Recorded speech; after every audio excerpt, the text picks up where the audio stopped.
കേരള രാഷ്ട്രീയത്തിൽ വലിയ ചർച്ചകൾക്ക് വഴിമരുന്നിട്ട ഒരു വിഷയമാണിത്. ഇടതുപക്ഷ ജനാധിപത്യ മുന്നണിക്കുണ്ടായ അപ്രതീക്ഷിതമായ തിരിച്ചടിയും അതിനെ തുടർന്ന് പാർട്ടിക്കകത്തും പുറത്തും നിന്നുയരുന്ന വിമർശനങ്ങളും കേരളത്തിന്റെ രാഷ്ട്രീയ ഭാവിയെ സംബന്ധിച്ചിടത്തോളം നിർണായകമാണ്.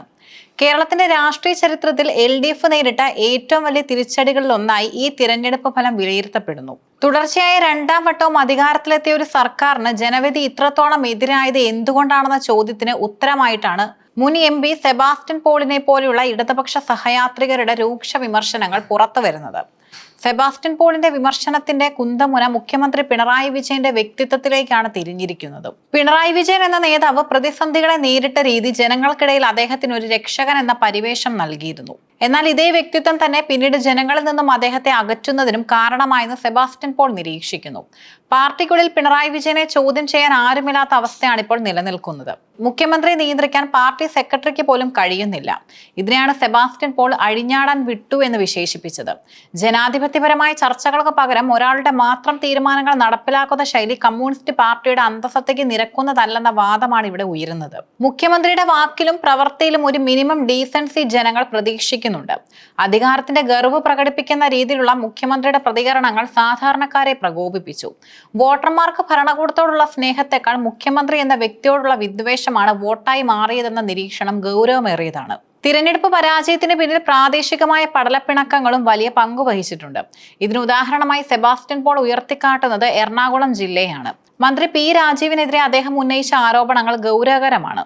ജില്ലയിൽ തന്നെക്കാൾ വലിയ നേതാക്കൾ വളരാതിരിക്കാൻ P രാജീവ് ബോധപൂർവം ശ്രമിക്കുന്നുവെന്ന ആരോപണമാണ് സെബാസ്റ്റ്യൻ പോൾ മുന്നോട്ട് വെക്കുന്നത്. പഴയകാല നേതാക്കളെയും ജനകീയരായ പ്രവർത്തകരെയും ഒതുക്കി നിർത്തുന്ന പ്രവണത പാർട്ടിക്ക് ആ ജില്ലയിലുള്ള ജനപിന്തുണ ചോർത്തിക്കളഞ്ഞു. CPM-ൽ ഔദ്യോഗികമായി ഗ്രൂപ്പുകളിലെന്ന് അവകാശപ്പെടുമ്പോഴും അധികാര കേന്ദ്രങ്ങൾക്ക് ചുറ്റും രൂപപ്പെടുന്ന പുതിയ ലോബികൾ പാർട്ടിയുടെ അടിത്തറ തകർക്കുന്നു എന്നതിന് സെബാസ്റ്റ്യൻ പോളിന്റെ വാക്കുകൾ തെളിവാണ്.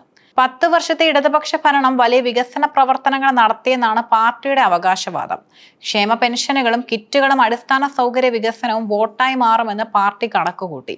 എന്നാൽ സെബാസ്റ്റ്യൻ പോൾ ഇതിനെ മറ്റൊരു രീതിയിലാണ് കാണുന്നത്.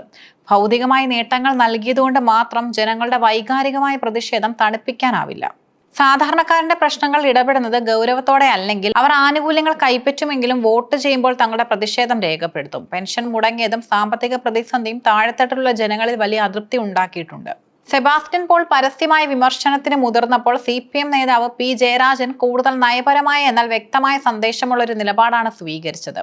തിരഞ്ഞെടുപ്പ് തോൽവി ഒരു പര്യവസാനമല്ലെന്നും എന്നാൽ അത് ആഴത്തിലുള്ള പരിശോധനയ്ക്ക് വഴിവെക്കണമെന്നും അദ്ദേഹം പറയുന്നു. കമ്മ്യൂണിസ്റ്റ് പാർട്ടിയിൽ കാലാകാലങ്ങളായി നടക്കുന്ന തെറ്റുതിരുത്തൽ പ്രക്രിയ പാളിപ്പോയി എന്നാണ് ജയരാജന്റെ വാക്കുകൾ സൂചിപ്പിക്കുന്നത്. ഭരണരംഗത്തോ പാർലമെന്ററി രംഗത്തോ കടന്നുകൂടിയ അപജയങ്ങൾ തിരുത്താൻ സംഘടനയ്ക്ക് സാധിക്കണം. ഇത് മുഖ്യമന്ത്രിയുടെ ശൈലിക്കെതിരെയുള്ള പരോക്ഷമായ താക്കീത് കൂടിയാണ്. കേരളത്തിലെ ജനങ്ങൾക്കിടയിൽ വലതുപക്ഷ ചിന്താഗതികൾ വേരുറപ്പിക്കുന്നത് തടയാൻ പാർട്ടിക്ക് കഴിയുന്നില്ല. സർക്കാരിന്റെ നേട്ടങ്ങളെക്കാൾ പ്രതിപക്ഷത്തിന്റെ പ്രചാരണങ്ങൾ ജനങ്ങൾ വിശ്വസിക്കുന്നുണ്ടെങ്കിൽ പാർട്ടിയുടെ ആശയ പ്രചാരണത്തിൽ എവിടെയോ പിഴവ് സംഭവിച്ചിട്ടുണ്ട്. ഈ പരാജയവും അതിനെ തുടർന്നുണ്ടായ വിമർശനങ്ങളും വിരൽ ചൂണ്ടുന്നത് CPM-ന്റെ ഭാവിയിലേക്കാണ്.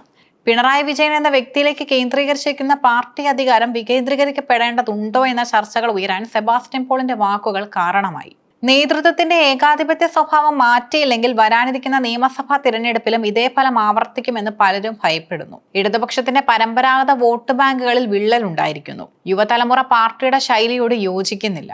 സോഷ്യൽ മീഡിയയിലൂടെ മറ്റും സർക്കാർ നടത്തുന്ന പ്രചാരണങ്ങൾ യഥാർത്ഥത്തിൽ താഴെത്തട്ടിലുള്ള ജനങ്ങളുടെ പ്രശ്നങ്ങളുമായി ബന്ധപ്പെട്ടുള്ളതാണോ എന്നും പരിശോധിക്കേണ്ടതുണ്ട്. ഇടതുപക്ഷ സഹയാത്രികനായ സെബാസ്റ്റ്യൻ പോളിന്റെ വിമർശനം ഒരു ഒറ്റപ്പെട്ട ശബ്ദമല്ല. അത് സമൂഹത്തിന്റെ വിവിധ തുറകളിൽ ഉള്ളവർ CPM-നെ കുറിച്ച് പുലർത്തുന്ന ഒരു വികാരമാണ്. ജനങ്ങളുടെ ക്ഷേമത്തിന് വേണ്ടി പ്രവർത്തിക്കുന്നു എന്ന് അവകാശപ്പെടുമ്പോഴും ജനങ്ങളോട് കാണിക്കുന്ന അഹങ്കാരവും ധിക്കാരവുമാണ് തിരിച്ചടിയായതെന്നും അദ്ദേഹം വിലയിരുത്തുന്നു. മറുവശത്ത് P ജയരാജനെ പോലെയുള്ള നേതാക്കൾ പാർട്ടിയിൽ ആഭ്യന്തര ജനാധിപത്യം തിരികെ കൊണ്ടുവരേണ്ടതിന്റെയും പ്രത്യയശാസ്ത്ര പോരാട്ടം ശക്തമാക്കേണ്ടതിന്റെയും ആവശ്യത്തെക്കുറിച്ചും സംസാരിക്കുന്നു. പിണറായി വിജയൻ എന്ന കരുത്തനായ നേതാവിന് തന്റെ ഇമേജ് ജനകീയമാക്കാൻ സാധിച്ചില്ലെങ്കിൽ വരും കാല ഇടതുപക്ഷത്തിന് കടുപ്പമേറിയതായിരിക്കും. കേരളത്തിന്റെ മുഖ്യമന്ത്രി എന്ന നിലയിൽ പിണറായി വിജയൻ പരാജയപ്പെട്ട ആളാണെന്ന് ആർക്കും അഭിപ്രായമില്ല. പക്ഷെ സ്നേഹിക്കാൻ കൊള്ളാവുന്ന ഒരു മുഖ്യമന്ത്രിയെയാണ് ജനം ആഗ്രഹിക്കുന്നതെന്ന സെബാസ്റ്റ്യൻ പോളിന്റെ വാചകം രാഷ്ട്രീയ ചരിത്രത്തിൽ വലിയൊരു പാഠമായി ശേഷിക്കും. ജനകീയ സമരങ്ങളിലൂടെ കരുത്താർജിച്ച് തെറ്റുകൾ തിരുത്തി മുന്നോട്ടു പോകാൻ ഇടതുപക്ഷത്തിന് സാധിക്കുമോ എന്നതാണ് കേരളം ഉറ്റുനോക്കുന്നത്.